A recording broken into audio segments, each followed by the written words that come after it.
Peristiwa kecelakaan beruntun terjadi di Jalan Kolonel Masturi, Kabupaten Bandung Barat, melibatkan truk box, minibus, dan sepeda motor. Terlihat kondisi truk box yang terlibat kecelakaan terguling menutupi seluruh badan jalan. Sementara satu unit kendaraan minibus dalam kondisi ringsek. Dalam peristiwa ini 1 orang meninggal dunia dan 7 orang lainnya mengalami luka-luka. Dugaan awal kecelakaan terjadi akibat sopir truk box kehilangan kendali saat melewati jalanan menurun di lokasi kejadian. Pemadam. Kepanikan warga terjadi saat kebakaran melanda sebuah rumah di Perumnas Tidung, Makassar, Kota Makassar, Sulawesi Selatan. Kobaran api dengan cepat menjalar kedua bangunan rumah lainnya yang saling berdekatan. Warga keluar rumah untuk menyelamatkan diri serta sejumlah barang berharga. Api berhasil dipadamkan setelah 10 unit mobil pemadam kebakaran dikerahkan ke lokasi melakukan pemadaman.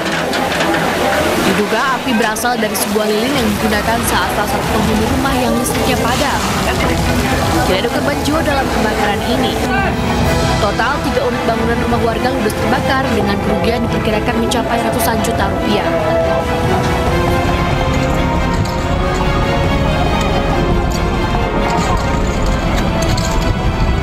Tabrakan bus dan motor di Nganjuk, Jawa Timur menewaskan 1 orang.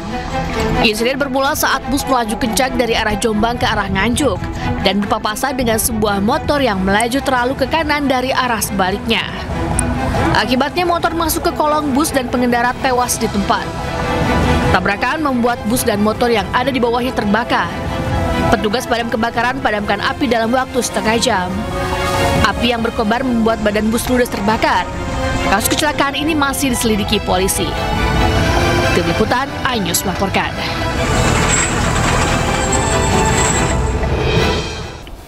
Ya pemirsa, aksi kejar-kejaran antar warga versus maling motor yang terjadi di Lampung menghancurkan kios gorengan. Ya, pelaku berhasil ditangkap, namun seorang pedagang gorengan turut jadi korban hingga pingsan.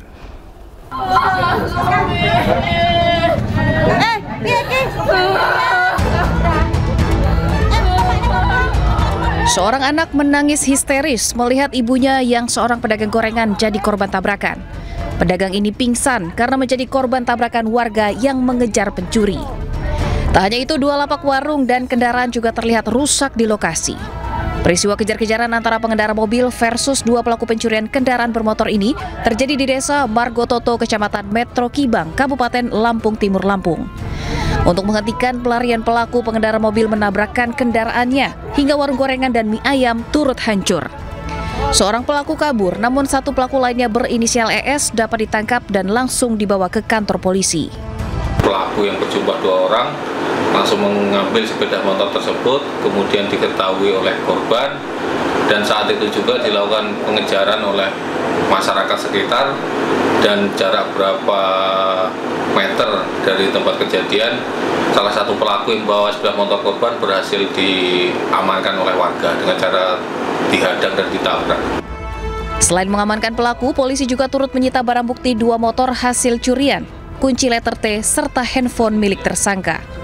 Residivis kasus curanmor ini pun dijerat menggunakan pasal tentang pencurian dengan pemberatan dan terancam di penjara maksimal 7 tahun. Dari Lampung Timur, Lampung, Tinus Ristanto, iNews melaporkan. Ya, sementara itu polisi menangkap 3 anggota komplotan spesialis curian seng di Kota Padang. Ya, dari penangkapan tersebut polisi menyita barang bukti 40 kodi seng hasil curian dan kendaraan yang digunakan pelaku saat beraksi. Tanang, ditembak anjing. Tanang. Tanang. Tim Opsnal Satreskrim Polresta Padang menangkap 3 anggota komplotan spesialis pencurian seng.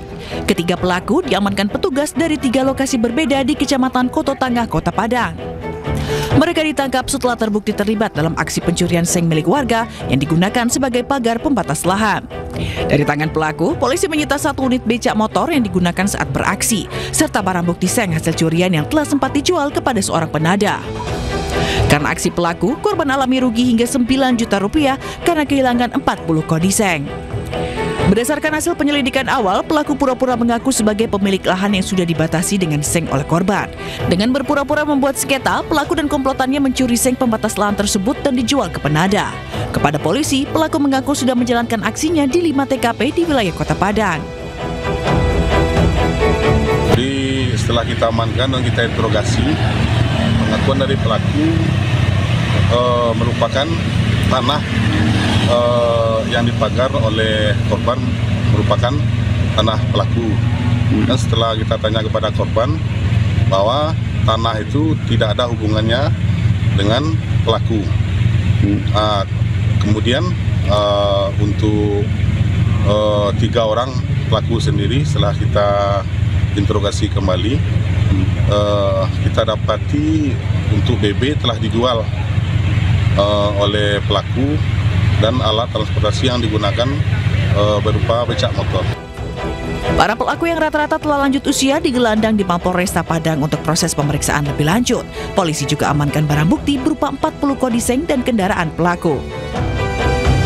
Dari Padang, Sumatera Barat, Budi Sunandar, iNews melaporkan. Ya, pemirsa. Sebuah pabrik briket ekspor di Kabupaten Cirebon, Jawa Barat ini terbakar dini hari tadi. Ya, api yang diduga berasal dari oven yang overheat dengan cepat membesar dan menghanguskan seluruh bahan baku yang mudah terbakar hingga meruntuhkan bangunan. Terjadi kebakaran di pabrik briket Tegalwangi. Mohon bantuan. Kebakaran besar melanda pabrik arang briket di Desa Tegalwangi, Kabupaten Cirebon, Selasa dini hari.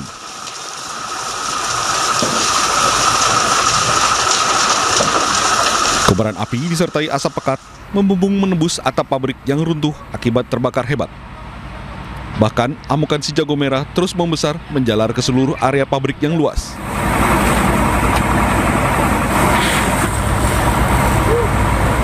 Petugas pemadam kebakaran yang tiba di lokasi langsung melakukan pemadaman. Petugas mengerahkan 7 unit kendaraan pemadam dan berjibaku selama 3 jam menjinakkan amukan si jago merah yang menyala-nyala. Diduga percikan api muncul dari area dalam pabrik yang dengan cepat menyambar bahan baku kayu yang mudah terbakar. Titik api diduga berasal dari oven untuk pembikinan arang, briket arang. Pabrik apa sih Pak ini? Pabrik pembuatan briket arang.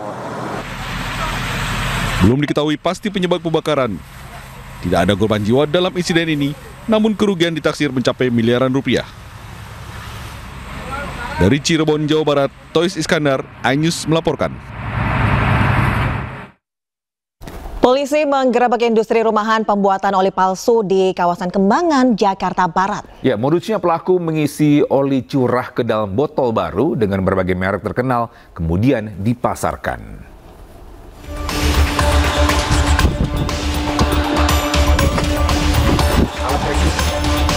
Praktik curang pembuatan oli palsu digerebek unit Krimsus, Satreskrim Polres Metro Jakarta Barat.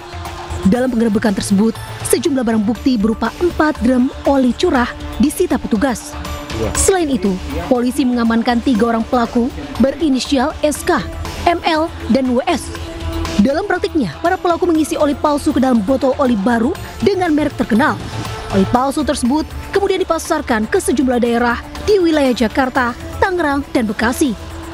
Selain merusak mesin, kawanan pelaku juga telah mendapatkan banyak keuntungan dari tindak penipuan tersebut. Saat ini, para tersangka masih diperiksa secara intensif di unit Krimsus, Satreskrim Polres Metro Jakarta Barat. Di Jakarta, Miftol Gani melaporkan.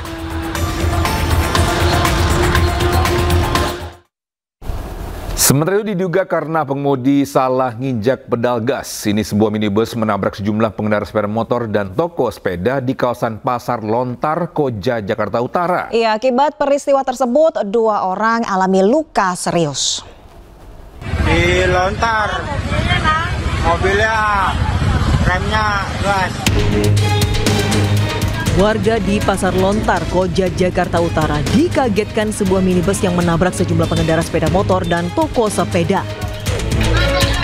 Para korban berjatuhan, begitu juga sepeda motor dan sepeda yang terpajang di depan toko bersih berserakan tak karuan. Peristiwa ini terjadi diduga karena pengemudi mobil salah injak pedal gas hingga kehilangan kendali. Mobil menabrak 3 sepeda motor hingga terseret beberapa meter dan berhenti setelah menabrak toko sepeda. 2 orang terluka dan harus dilarikan ke rumah sakit. Laki-laki perempuan? Itu laki-laki yang bawa mobil agak muda, cuma yang satunya bapak-bapak. Oke. Pada saat itu mobilnya kenceng atau gimana, Bang? Itu kenceng emang, dari arah mana kenceng.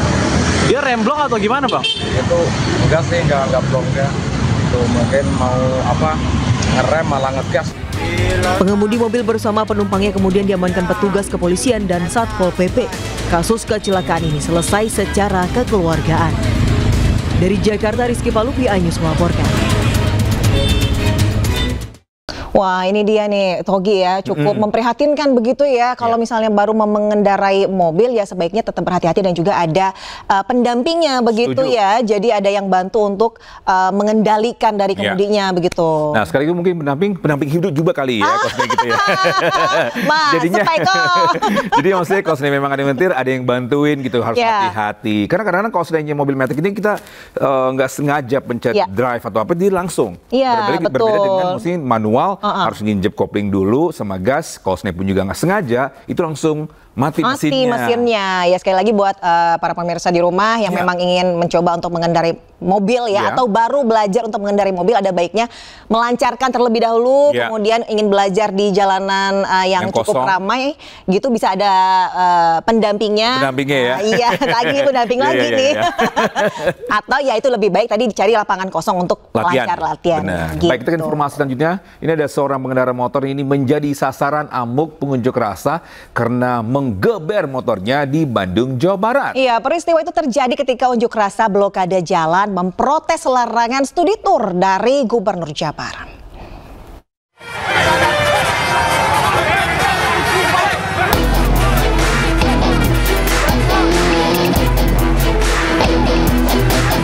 Seorang pengendara motor jadi bulan-bulanan pengunjuk rasa saat digelar aksi blokade jalan memprotes kebijakan larangan studi tour di Jalan Surapat di Bandung. Polisi dan petugas Dishub berupaya melerai, namun banyaknya pengunjuk rasa membuat petugas kesulitan. Pemotor jadi sasaran amuk pengunjuk rasa lantaran menggeber motornya saat unjuk rasa berlangsung. Pengeroyokan dapat dihentikan setelah pengunjuk rasa lain membantu melerai, sehingga pemotor selamat. Aksi demonstrasi dan blokade jalan buntut protes para pekerja pariwisata yang menuntut Gubernur Jabar Deddy Mulyadi untuk mencabut surat edaran terkait larangan studi tour. Jadi blokadenya itu seputaran Diponegoro, Surapati, dan salah satunya adalah di Seto Kalibasa. Jadi memacetkan dari arah barat dan arah timur. Itu salah satu yang kami turun dengan jajaran kepolisian.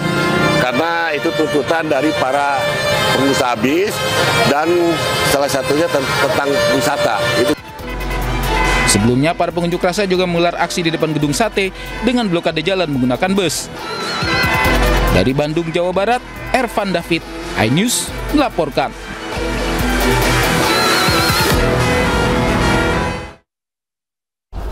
Nah, ini juga yang jadi perbincangan juga di para orang tua yang ada pro dan kontranya begitu Togi. Jadi ada orang tua mungkin yang juga setuju ada studi tour, ada juga yang tidak setuju karena memang beberapa waktu belakangan kan memang banyak kejadian yang akhirnya kecelakaan, kemudian juga menimbulkan korban jiwa gitu kan. Jadi mengkhawatirkan nih dari sisi orang tua. Di sisi kita juga sih pengen sih itu juga ya, ada studi tour juga karena bisa berlibur ya. Cuma dari sisi mungkin transportasi umum tadi mungkin para pengelola bus ini mungkin merasa rugi. Mungkin ada annual event, ada studi tour ini, jadi bisa menyewa bus-bus tersebut. Jadi ya dengan kebijakan baru dari Gubernur Jawa Barat, hasil mungkin masukan mereka jadi berkurang ya. Betul. Atau mungkin begini deh, kita cari win-win solution. Kalau misalnya kemarin mereka banyak sekali kejadian yang akhirnya merugikan baik dari siswa maupun pihak sekolah begitu. gimana kalau sebelum nanti adanya studi tour ya dari pihak penyelenggara atau pengelola yang dari bus-bus ini juga harus rutin untuk mengecek kendaraannya agar tidak jadi kecelakaan-kecelakaan yang kemudian akan menimbulkan korban jiwa. Setuju. Jadi pun juga ada laporan bahwa bis tersebut ini layak dipakai ya. Ya, baik. Dan kita ke informasi selanjutnya, diduga melakukan aksi premanisme 7 orang satpam dan seorang warga di Jakarta Barat diringkus polisi. Ya, merasa tak puas dengan penangkapan tersebut, satpam melayangkan gugatan.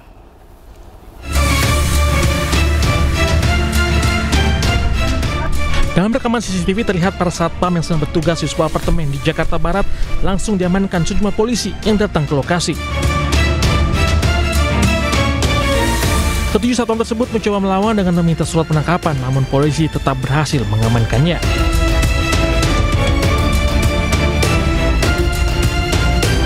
Juga mereka melakukan aksi premanisme di kawasan tersebut.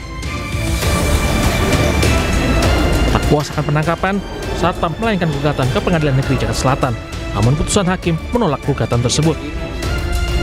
Penangkapan itu sendiri sangat melukai hati masyarakat dan hakim tidak memberikan keadilan terhadap para pencari keadilan, para satpam yang sedang bertugas yang ditangkap secara sewenang-wenang.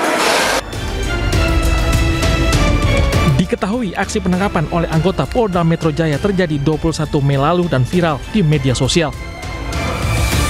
Penangkapan satpam yang sedang berdinas tersebut hebohkan warga sekitar karena dilakukan saat siang hari. Dari Jakarta, Dan Helmius Sayang Batih, iNews melaporkan.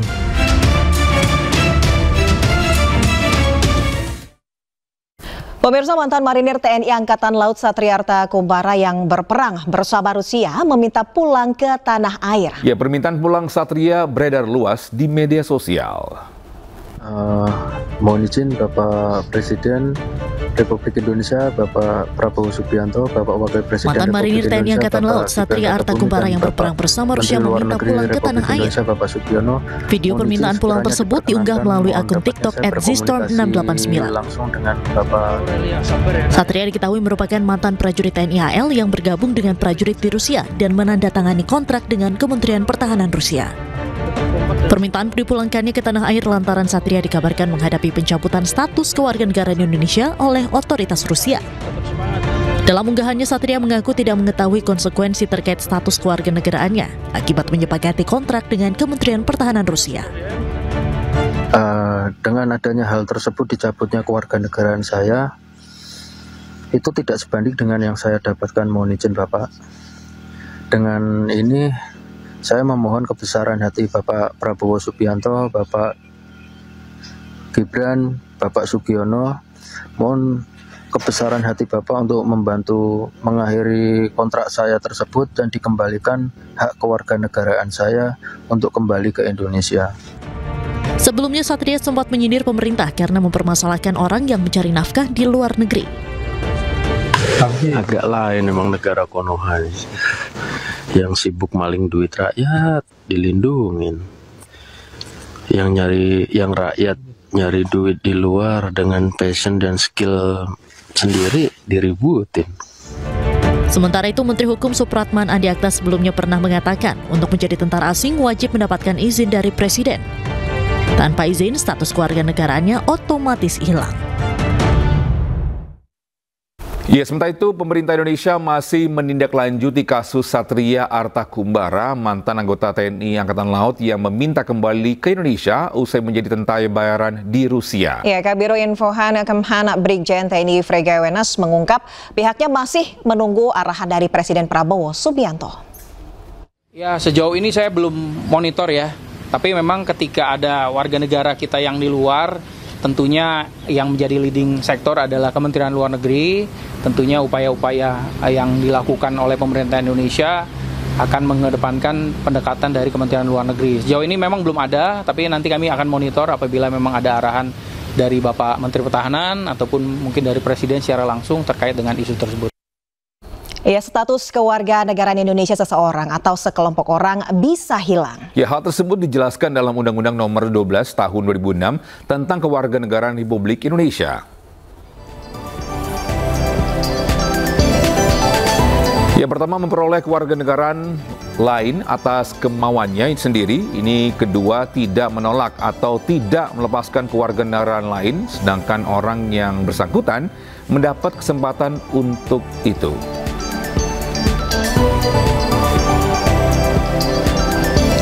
Ya, ketiga dinyatakan hilang kewarganegaraannya oleh Presiden atas permohonannya sendiri. Kemudian keempat, masuk dalam dinas tentara asing tanpa izin terlebih dahulu dari Presiden.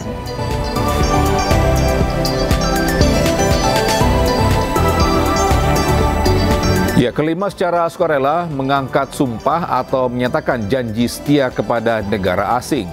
Keenam, mempunyai paspor atau tanda kewarganegaraan yang masih berlaku dari negara lain atas namanya.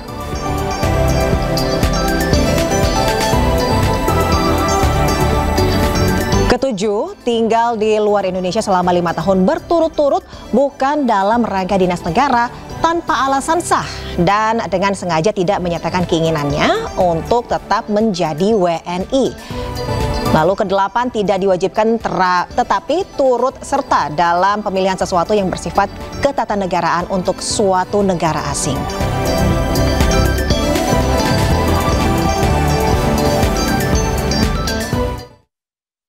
Ya, Anda kembali di iNews Today. Pemirsa, tim unit Jatanras Polrestabes Makassar membekuk seorang pria yang mencabuli anak-anak. Ya, aksi pelaku meresahkan warga karena telah mencabuli 4 orang bocah laki-laki.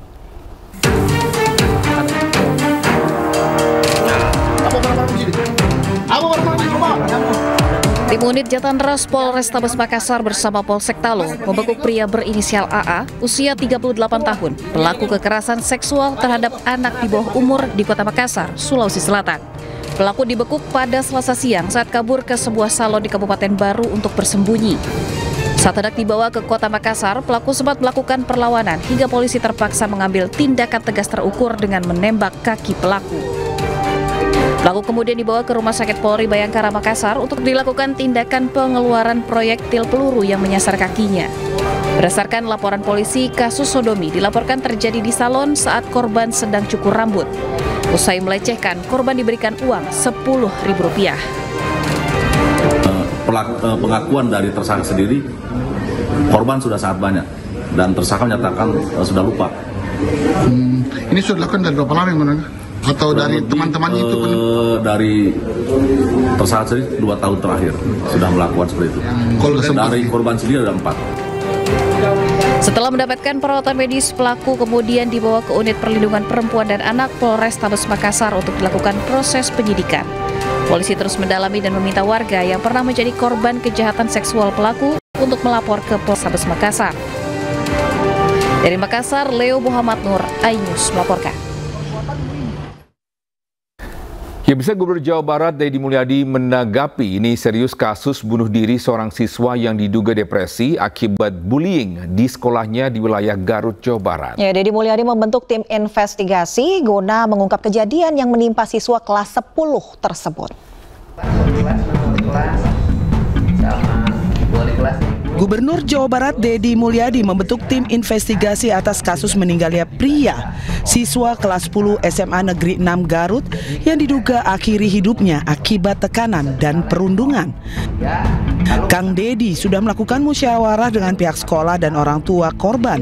Namun karena belum ada titik temu, kasus ini dibawa ke ranah hukum untuk diusut tuntas. Yang melaporkan kelas 10 bukan dari siswa ya? Bukan dari siswa. Kemudian berikutnya adalah, Ibu mendapat informasi tidak bahwa almarhum pernah mendapat perundungan dari teman? Tidak. Tidak mendapatkan informasi tersebut. Sama sekali? Saya baru dapat informasi hari Rabu dari Ibu langsung. Artinya di kelas itu anak-anak pernah ada yang bercerita nggak? Tidak. Tidak. Pernah nggak Ibu ada upaya untuk bertanya pada mereka? Karena tidak ada laporan ke saya dan saya juga tidak merasa ada perundungan, sehingga saya tidak bertanya juga kepada mereka. Kan muncul beritanya hari ini yang melaporkan kelas 10 bukan dari siswa ya? Bukan dari siswa. Kemudian berikutnya adalah, Ibu mendapat informasi tidak bahwa almarhum pernah mendapat perundungan dari teman? Tidak. Tidak mendapatkan informasi tersebut. Sama sekali. Saya baru dapat informasi hari Rabu dari ibu langsung. Artinya di kelas itu anak-anak pernah ada yang bercerita nggak? Tidak. Pernah nggak ibu ada upaya untuk bertanya pada mereka? Karena tidak ada laporan ke saya dan saya juga tidak merasa ada perundungan sehingga saya tidak bertanya juga kepada mereka. Kan muncul beritanya hari ini. Sekolah yang seharusnya jadi tempat aman bagi anak-anak untuk tumbuh kembang dan menuntut ilmu, bukan malah membuat mereka kehilangan harapan. Langkah ini diambil untuk memastikan tidak ada korban jiwa akibat pembiaran bullying di lingkungan pendidikan.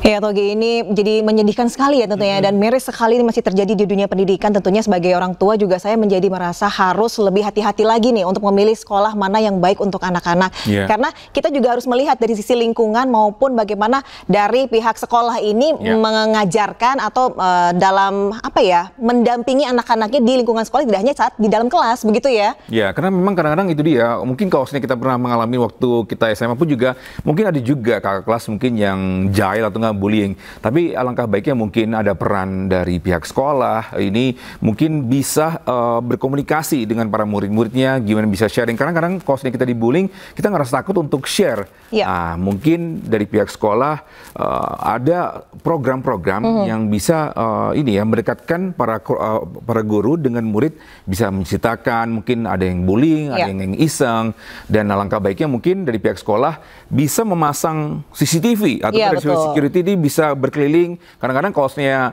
ada kakak kelas dulu itu ini ya bisa di belakang sekolah tuh. Kita di Togi pernah ngalamin ya? Pernah ngalamin juga. Ditarik gitu ya ke belakang sekolah ya? Sekolah, minta uang jajan kayak gitu. Jajanin gua nggak gitu ya? Tapi tentunya juga untuk pihak orang tua juga tidak hanya berdiam diri, mungkin setiap hari bisa berinteraksi dengan anak saat berada di rumah, seperti apa kegiatannya di sekolah agar mengetahui nih seperti apa pertemanannya, sosialisasinya, dan juga seperti apa guru-gurunya di sekolah, begitu ya? Baik, dan untuk selanjutnya pemirsa, ini ada pihak berwajib periksa 18 orang saksi, termasuk korban dalam kasus bullying anak SMP yang ada di Kabupaten Blitar. Ya, kasus perundungan terjadi saat masa perkenalan lingkungan sekolah atau MPLS. Mantap, video kewenangan. Beredar di media sosial, seorang pelajar di wilayah Kecamatan Lingi, Kabupaten Blitar dirundung oleh belasan pelajar teman satu sekolahnya. Tak hanya dirundung, korban juga alami penganiayaan. Mirisnya perundungan disertai penganiayaan ini dilakukan dalam lingkungan sekolah saat terjadi masa perkenalan lingkungan sekolah atau MPLS. Dari video viral, Polres Blitar lakukan penyidikan dan memanggil 18 orang saksi, termasuk korban bullying berinisial INK. Serangkaian tindakan penyelidikan, baik itu meminta keterangan dari saksi-saksi, kurang lebih ada 18 saksi, ya. Dan secara umum kami sudah mendapatkan potret besar dari peristiwa itu di TKP di mana, jam berapa, latar belakang. Tentunya karena ini melibatkan anak-anak, ya, pelajar, kita bersama dengan Dinas Sosial, Dinas Pendidikan, Unit Perlindungan Perempuan dan Anak yang bekerja sama. Dan kalaupun ya langkah hukum yang ditempuh bukan penyelesaian mediasi, maka ada aturan-aturan khusus yaitu diversi. Pengeroyokan diduga dipicu saling olok. Semua murid yang terlibat masih kelas 7, baik terduga pelaku dan korban. Meski kasus ini nanti berakhir diversi karena pelaku dan korban masih anak-anak, pihak kepolisian meminta pada pihak sekolah dan orang tua memberikan pengawasan terhadap anak-anaknya. Ya, lagi-lagi sangat disayangkan ya. Betul. Untuk ada pengeroyokan lah antara siswa. Tapi ada mungkin ide dari akunya mungkin ada ekstrakurikuler tinju. Jadi kalau memang nggak suka sama murid yang lain, mereka bisa bertarung di sebuah hari terbuka, tapi tetap harus memakai ini alat pelindung gitu. Jadi kalau memang berantem, ya udah, ketika ada yang kalah, dia harus minta maaf, fair and square gitu. Betul sekali. Dan ini juga tetap harus dengan pendampingan guru-gurunya tentunya ya. Atau mungkin kalau bukan tinju, ada yang namanya karate. ya kan, atau taekwondo itu juga sama untuk menyalurkan energi yang berlebih dari siswa-siswa ini tentunya ya. Baik, kita informasi selanjutnya, seorang siswi SMP di kota Lubuk Linggau, Sumatera Selatan ini dirundung oleh temannya sama pelajar. Iya, saat korban berniat meminta maaf, ini pelaku justru menganiaya korban.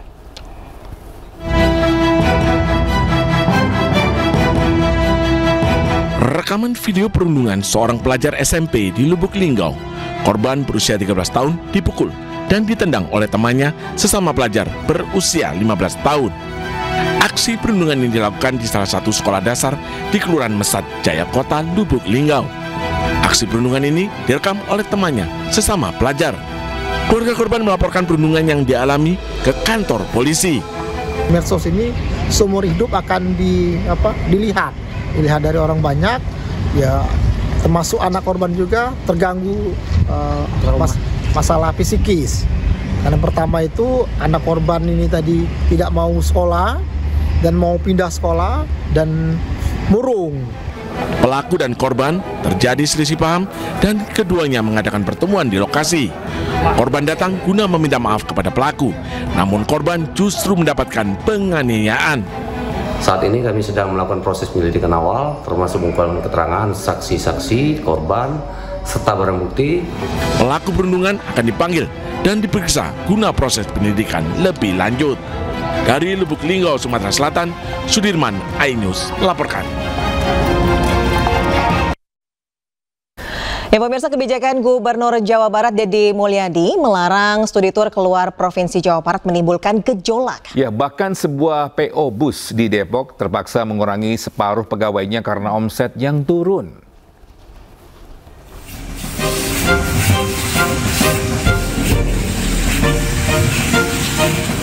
Imbas kebijakan Gubernur Jawa Barat Deddy Mulyadi melarang studi tur keluar Provinsi Jawa Barat membuat sebuah PO bus di Sukmajaya, Kota Depok, Jawa Barat mengalami penurunan omset hingga 50%.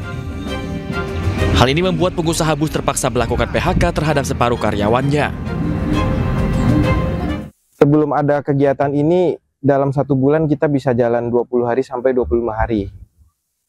Semenjak adanya kegiatan ini, kita paling bisa jalan di 7 hari, maksimal itu terbanyak di 15 hari, Bang. Karena kita masih bisa jemput yang wilayah Jakarta gitu. Untuk mungkin teman-teman yang berada di wilayah Bandung, Sumedang, Cianjur, Sukabumi, daerah pinggiran khususnya, mereka lebih berdampak karena mereka nggak mungkin jemput tamu di Jakarta.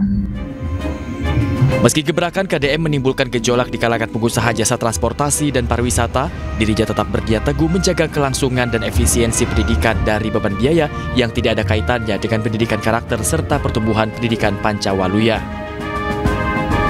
Mendesak saya mencabut SK larangan studi tur. Yang protes itu adalah kegiatan pariwisata. SK saya adalah SK studi tur.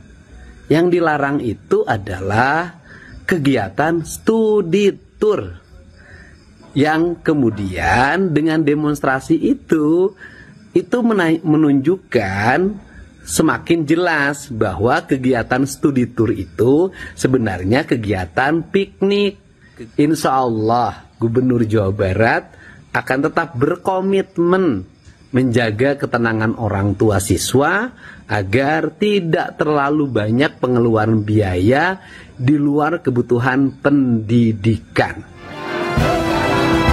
Sebelumnya kemarin Senin, ribuan supir bus pariwisata gelar aksi demo menuntut pencabutan surat edaran larangan studi tur keluar Provinsi Jawa Barat. Tak hanya itu, ratusan bus juga memblokade jalan raya sebagai bentuk kekesalan atas surat edaran KDM. Ya, berbeda dengan kebijakan Gubernur Jawa Barat Deddy Mulyadi, pemerintah Kota Bandung ini mengizinkan pihak sekolah menggelar studi tur di jenjang TK SMP. Iya, kendati demikian studi tur tidak boleh disangkut pautkan dengan prestasi akademik serta harus dengan persetujuan orang tua, guru, dan komite sekolah. Kebijakan kota tidak bisa melarang. Kebijakan kota masih simpel. Studi tur dilarang apabila dihubungkan dengan prestasi akademik.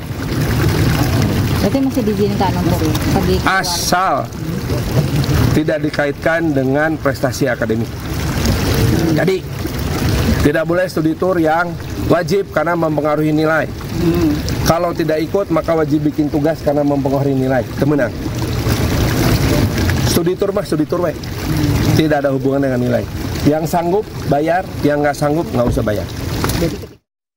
Iya, ini Togi ini agak unik ya. Jadi berbeda dengan Gubernur Jawa Barat ini, Wali Kota Bandung memiliki pendapat yang berbeda, di mana studi tour ini tetap dibolehkan dan jangan disangkut pautkan dengan prestasi akademik. Tapi ada benarnya juga, karena kan namanya studi tour, kita berwisata, ya harusnya sih refreshing ya. Dan tentunya tetap memperhatikan kalau misalnya memang nanti tetap dilakukan, dilanjutkan untuk tetap ada studi tour, ya tetap kembali kita harus memperhatikan bagaimana dengan transportasi dan juga keamanannya seperti itu ya. Ya, atau nggak mungkin ada kebijakan mungkin lokasinya jangan terlalu jauh di luar Jawa Barat, mungkin tetap daerah Jawa Barat, jadinya mungkin tetap bisa diawasi oleh orang tuanya. Kalau kita keluar daerah, entah itu ke Bali, orang tuanya mungkin tidak bisa melihat atau mantau langsung ya. Tapi masih di kawasan Jawa Barat, masih menggunakan transportasi busnya, jadi win-win solution ya. Iya, oke. Kembali lagi kebijakan masing-masing sekolah nantinya ya. Oke, dan ke informasi berikutnya, pemirsa, peringatan Hari Anak Nasional 2025 hari ini berlangsung meriah di salah satu sekolah di kawasan Cilangkap Tapos, Kota Depok. Ya, murid-murid berpartisipasi dalam berbagai permainan tradisional yang diselenggarakan di halaman sekolah.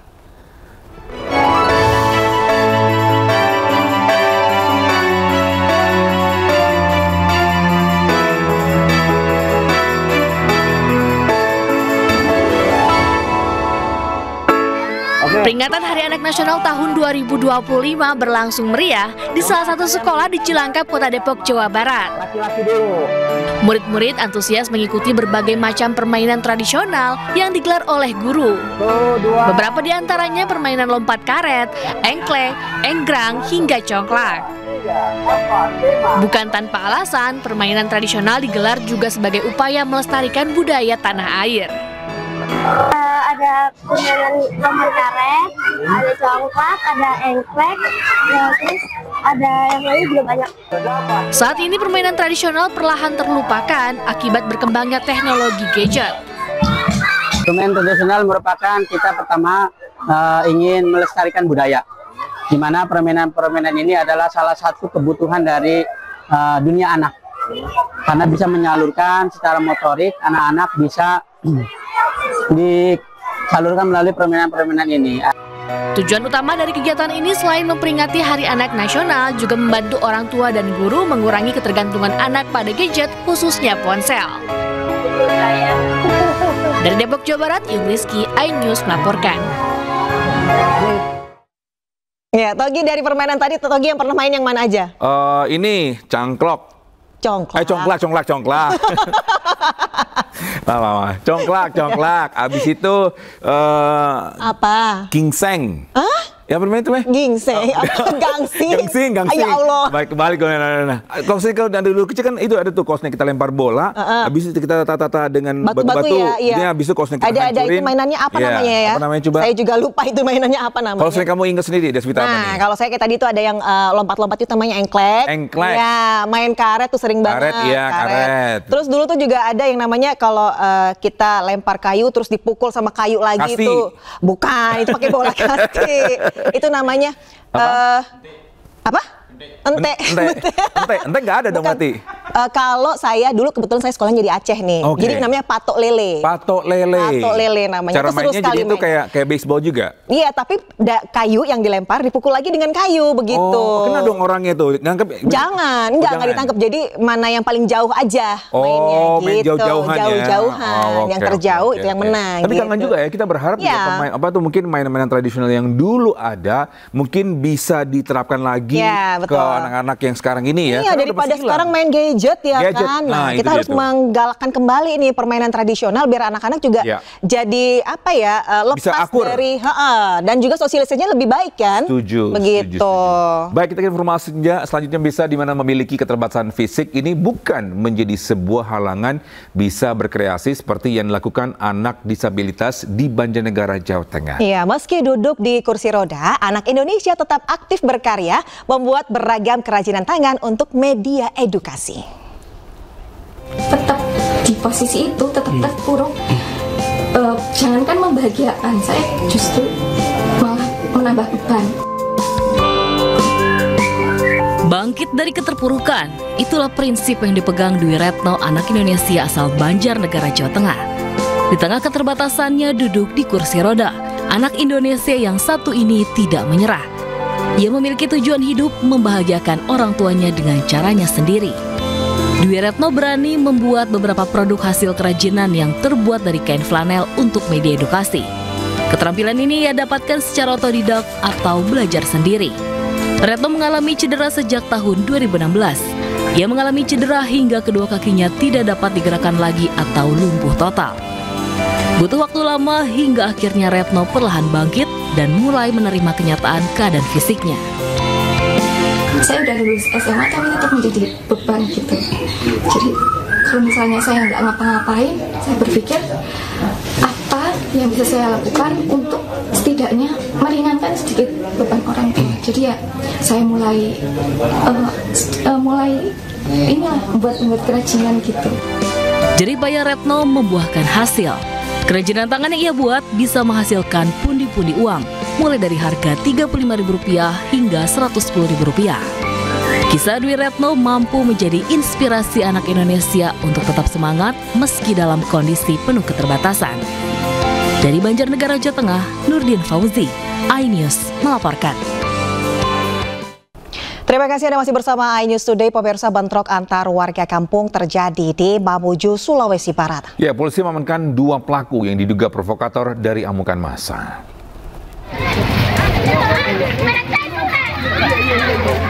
Inilah detik-detik mencekam saat aparat kepolisian tangkap 2 terduga pelaku bentrokan antar kampung di Mamuju, Sulawesi Barat. Sejumlah warga yang emosi berusaha menerobos barisan petugas dan menuntut pelaku diserahkan kepada mereka. Suasana semakin tak terkendali hingga petugas terpaksa mengevakuasi pelaku dengan menggunakan kendaraan dinas demi menghindari amukan massa. 2 orang dilaporkan mengalami luka-luka, sementara 2 pelaku telah diamankan oleh Polresta Mamuju. Peristiwa bentrokan terjadi saat kepala lingkungan berusaha melerai pelaku yang bentrok. Namun pelaku justru mengancam korban dengan mengancam memarangi korban. Polisi kini memburu 2 pelaku yang terlibat dalam bentrokan tersebut. Warga diimbau tetap tenang dan tidak terprovokasi agar konflik tidak meluas.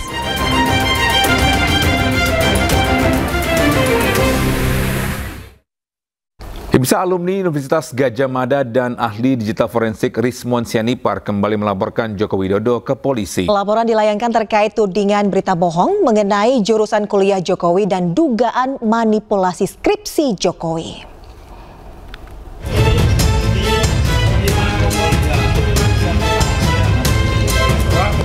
Presiden ke-7 Joko Widodo kembali dilaporkan sejumlah pihak ke polisi. Kali ini, laporan datang dari para alumni UGM Yogyakarta yang melaporkan Jokowi ke Polda Yogyakarta. Laporan ini terkait berita bohong soal jurusan teknologi kayu di Fakultas Kehutanan UGM. Saat itu, Jokowi pernah menyebut dirinya kuliah pada program studi teknologi kayu. Sedangkan, para alumni yakin tidak ada jurusan teknologi kayu di Fakultas Kehutanan UGM. Kami berdasarkan data, fakta. Kalau politisi berdasarkan narasi hanya memainkan kata-kata. Makanya kami sebagai alumni betul-betul merasa marwah dan nama baik Universitas Gadjah Mada betul-betul dilecehkan hanya kasus yang remeh-temeh seperti ini. Ya, sekali lagi ini catatan penting untuk siapapun. Tak hanya alumni UGM, ahli digital forensik Rismon Sianipar lagi-lagi melaporkan Jokowi. Rismon melaporkan Jokowi dan Rektor UGM Ova Emilia soal dugaan manipulasi terhadap skripsi beberapa orang, termasuk skripsi Jokowi. Yaitu adanya dugaan manipulasi oleh oknum di UGM, di mana kami menemukan atas nama Edi Trianto, Sigit Hadwinarto, Lembah Edianto, dan Sri Dominingsi itu skripsinya kosong tanpa tanda tangan dekan, ketua jurusan, dosen pembimbing maupun penguji, kosong. Sebelumnya Rismon juga sudah melaporkan Jokowi ke Polda Yogyakarta pada pekan lalu soal penyebaran berita bohong terkait Kasmujo sebagai dosen pembimbingnya saat kuliah di UGM. Dari Sleman, Yogyakarta, Heru Trijoko, iNews melaporkan. Sidang gugatan terkait keaslian ijazah Presiden ke-7 Joko Widodo kembali digelar di Pengadilan Negeri Sleman, Yogyakarta. Ya, sidang beragendakan menyerahkan bukti awal dari pihak penggugat maupun tergugat.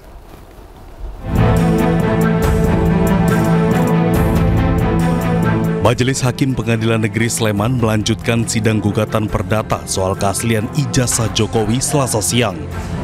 Sidang kali ini digelar secara luring setelah 3 sidang sebelumnya dilakukan daring lewat metode e-court atau elektronik.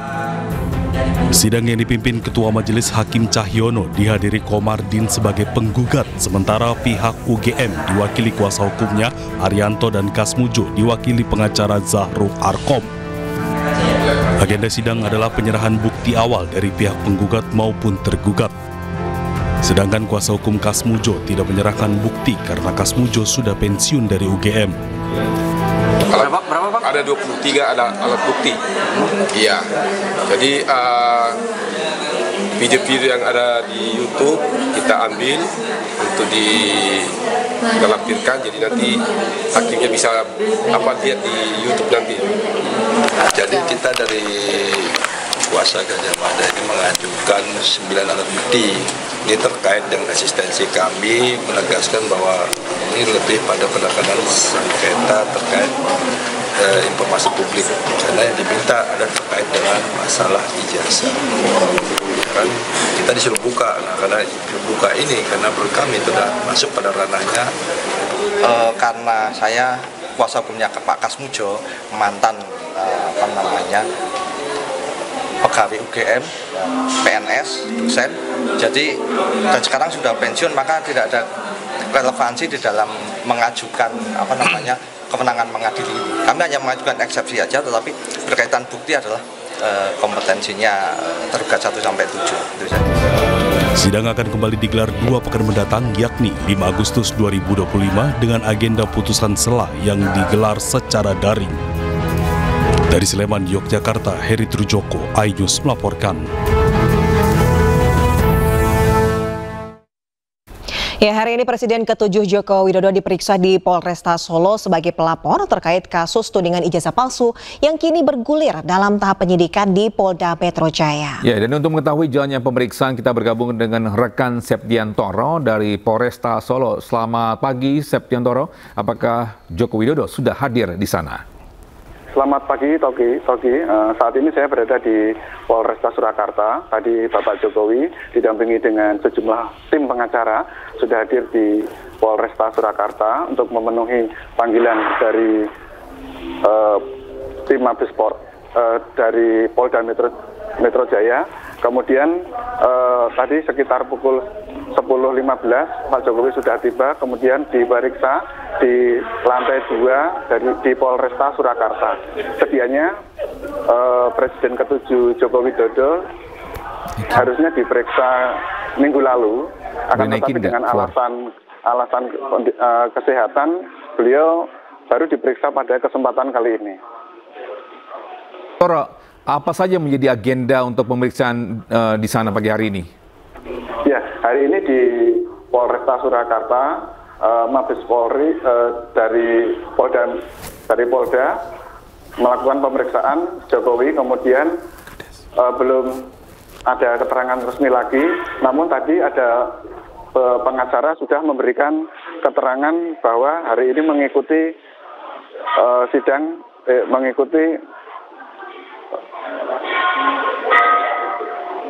ya. Septiantoro, ini selain dari Joko Widodo, siapa saksi lain yang dipanggil untuk diperiksa? Sementara hari ini hanya Pak Joko Widodo saja, sementara saksi lain belum ada keterangan dari pihak kepolisian. Ya, terkait mungkin pemeriksaan untuk pada pagi hari ini, kenapa bukan dilakukan di Polda Metro Jaya? Kenapa harus di Solo?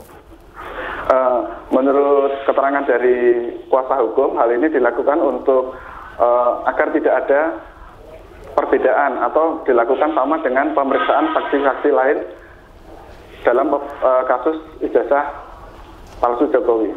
Baik, terima kasih Septiantoro atas informasinya, melaporkan langsung dari Polresta Solo, Jawa Tengah. Selamat bertugas kembali. Pemirsa, Presiden Prabowo Subianto ini melantik 2.000 perwira remaja TNI dan Polri di halaman Istana Merdeka, Jakarta. Prabowo berpesan ke para perwira remaja TNI Polri untuk siap mati demi rakyat Indonesia. 2.000 perwira remaja TNI Polri dilantik dan diambil sumpah oleh Presiden Prabowo Subianto di halaman Istana Merdeka, Jakarta, Rabu pagi. Mereka terdiri dari 827 perwira remaja dari Akademi Militer, 433 perwira remaja Akademi Angkatan Laut, 293 perwira remaja Akademi Angkatan Udara, dan 447 perwira remaja Akademi Kepolisian. Dalam kesempatan ini Prabowo mengingatkan pengabdian penuh dari para perwira remaja TNI dan Polri untuk rakyat Indonesia. Bahkan Prabowo juga berpesan ke para perwira remaja untuk siap mati bagi Indonesia. Baru saja saya lantik dan atas nama negara dan bangsa saya pasang pangkat di pundakmu. Dan saudara-saudara telah mengucapkan janji yang suci, disaksikan oleh Tuhan Maha Besar dan seluruh rakyat Indonesia bahwa saudara akan menjadi perwira TNI dan Polri. Terima kasih masih bersama kami di iNews Today. Pemirsa, warga Tanah Karo dihebohkan dengan penemuan jasad perempuan tanpa kepala di tepi sungai Aek, Bolon, Desa Pengambatan, Kabupaten Karo, Sumatera Utara. Iya, jasad korban dibawa ke Rumah Sakit Umum Kabanjahe untuk autopsi.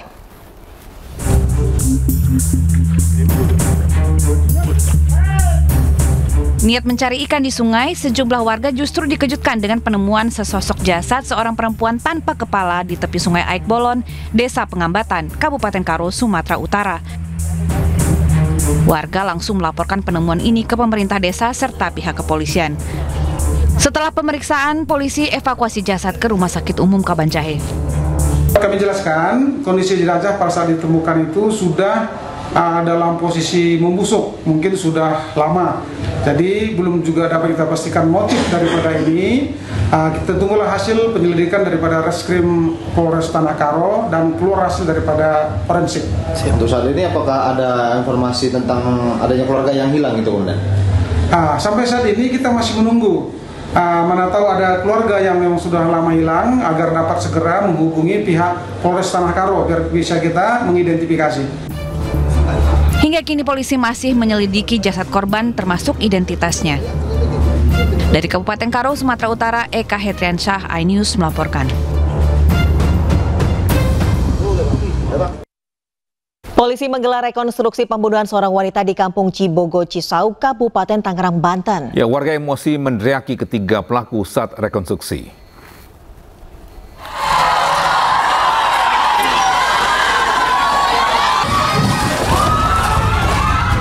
Meneriaki pelaku pembunuhan terhadap seorang wanita di Desa Cibogo, Kecamatan Cisauk, Kabupaten Tangerang, Banten. Warga yang emosi berusaha menerobos barisan petugas saat hendak melakukan rekonstruksi kasus pembunuhan wanita yang ditemukan tewas dengan luka di bagian leher dan tangan terborgol. Ketiga pelaku yakni RRP 19 tahun, IF 21 tahun, dan AP 17 tahun melakukan 75 adegan dalam rekonstruksi pembunuhan. Para pelaku memperkosa korban di rumah pelaku, lalu membunuhnya serta membuang korban di lahan kosong.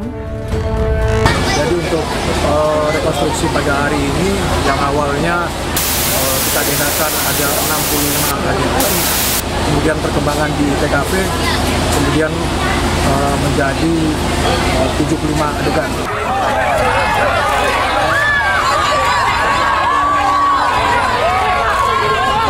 Usai rekonstruksi, para pelaku pun dibawa ke dalam mobil tahanan Polda Metro Jaya.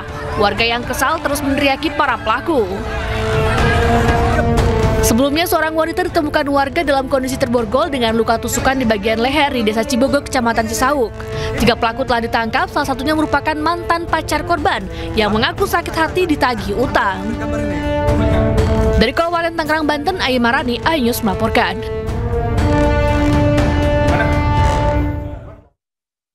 Sementara itu Komisi Kepolisian Nasional atau Kompolnas ini kembali melakukan pemeriksaan di tempat kejadian perkara meninggalnya diplomat muda Kemlu Arya Daru Pangayunan. Ya, Kompolnas menyatakan posisi kunci di kamar korban menjadi salah satu temuan penting seiring dengan penyidikan dengan Polda Metro Jaya.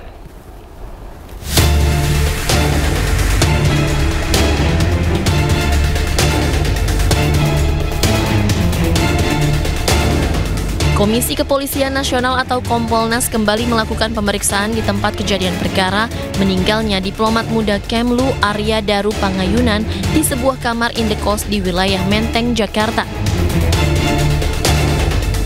Kompolnas meneliti kondisi kamar mulai dari plafon, saluran air, kasur hingga posisi kunci yang diperagakan langsung oleh penjaga kos. Kompolnas juga mengonfirmasi bahwa seluruh CCTV berfungsi dan rekaman telah diambil polisi sesuai prosedur tanpa ada yang hilang. Hasil sementara, slot kunci yang hanya bisa dibuka dari dalam ditemukan dalam kondisi terkunci saat pintu pertama kali dibuka. Kasur. Dan yang nggak kalah penting adalah kami cek posisi kunci. Lah, posisi kunci ini jadi sangat krusial di situ. Lah, kami cek secara fisik dan kami konfirmasi kepada penjaga kos-kosan ini. Karena beliaulah yang membuka pertama kali, terus kami minta untuk diperagakan posisi kuncinya. Jadi ada dua kunci yang memang terpasang di pintunya, bisa dibuka dari luar maupun dari dalam. Ya, terus kunci yang memang ada di dalam yang bentuknya slot. Yang itu hanya bisa dibuka atau dikunci dari dalam.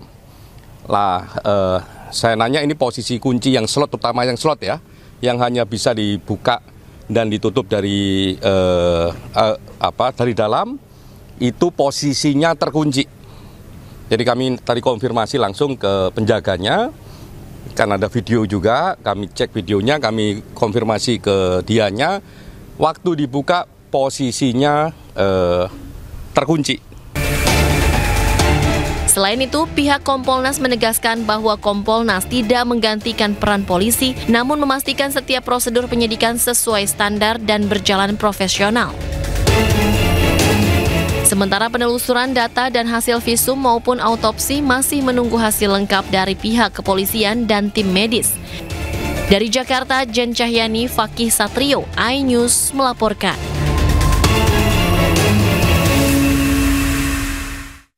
Pusat video mesum di Stadion Pakansari ramai diperbincangkan. Ya, usai viral konten kreator yang membuat video klarifikasi dan meminta maaf terkait video mesum itu.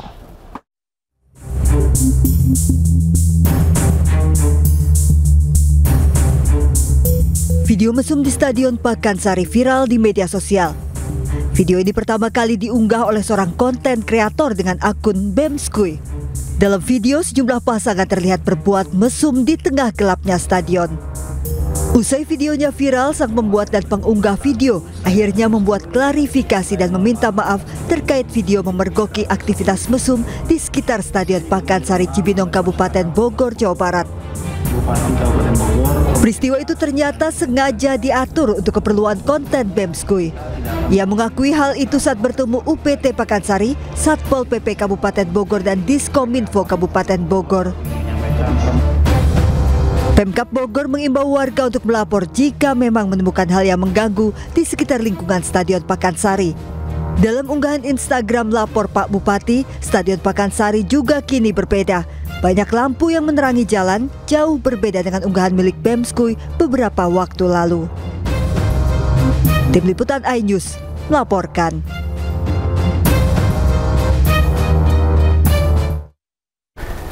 Ya, bisa video mesum Stadion Pakansari yang viral dianggap hoax untuk kebutuhan konten. Dan untuk membahasnya kita akan berbincang dengan Sekretaris Dinas Pol PP Kabupaten Bogor, Bapak Anwar Anggana. Bapak Anwar, selamat pagi. Ya, tentunya ini juga jadi sebuah kasus yang cukup meresahkan ya di antara kalangan masyarakat begitu ya. Masih ada terjadi oknum-oknum lah yang tidak bertanggung jawab begitu ya, Togi ya. Togi pernah menemukan hal yang sama nggak? Karena kalau masih dulu ada juga sebuah kasus ketika memang mungkin pemerintah Jakarta tuh bukan ruang terbuka gitu kayak di Taman Barito, tapi digunakan untuk ini ya hal-hal yang tidak baik. Betul. Nah, semoga dengan mungkin ada ruang-ruang terbuka, mungkin ada ini ya, mungkin ada gerakan mungkin dari pemerintah pun bisa ini ya, bisa memantau situasinya ya. Iya, dan juga mencegah ya hal yang serupa terjadi. Baik, selamat pagi Pak Anwar, sudah mendengar suara kami Pak Anwar? Ya, selamat pagi. Iya, selamat pagi Pak Anwar. Bagaimana hasil dari pertemuan dengan pengunggah video, Pak? Baik,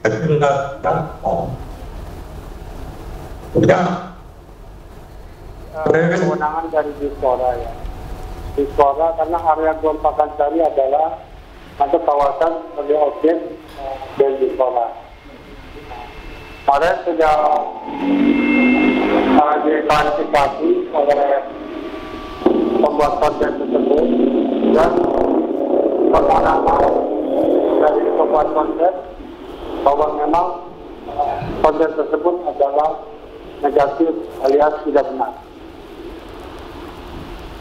Ya, Pak Anwar, apakah ini benar ini untuk kebutuhan konten saja?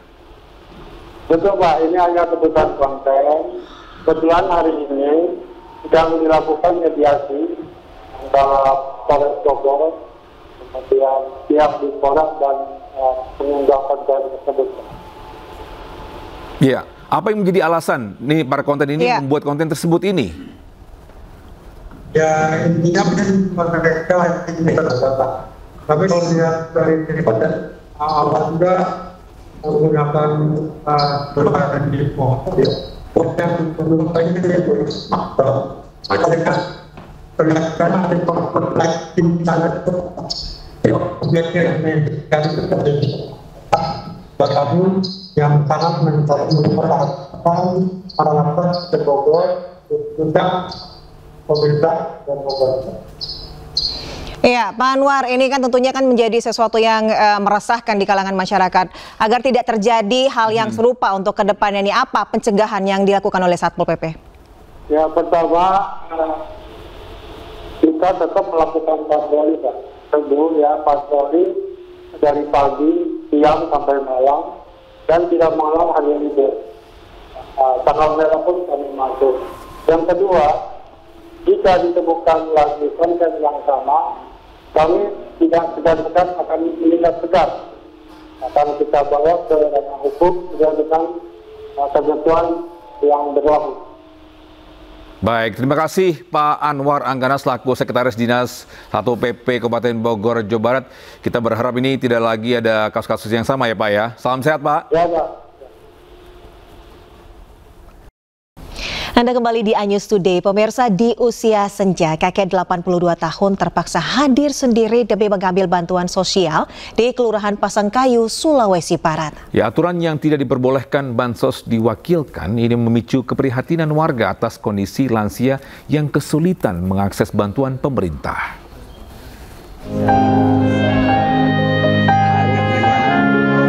Arnold, lansia 82 tahun di Pasangkayu, Sulawesi Barat menjadi perhatian publik usai videonya mengambil bantuan sosial viral di media sosial. Dirinya datang ke kantor Kelurahan Pasangkayu untuk mengambil beras karena aturan mengharuskan bansos tak bisa diwakilkan. Meski fisiknya lemah dan sulit berjalan, semangat Arnold tak luntur. Dirinya tetap berjuang demi mendapatkan haknya sebagai warga yang berhak menerima bantuan dari pemerintah. Arnold sempat dibantu warga dan aparat yang membopong tubuh rentannya ke ruang pelayanan.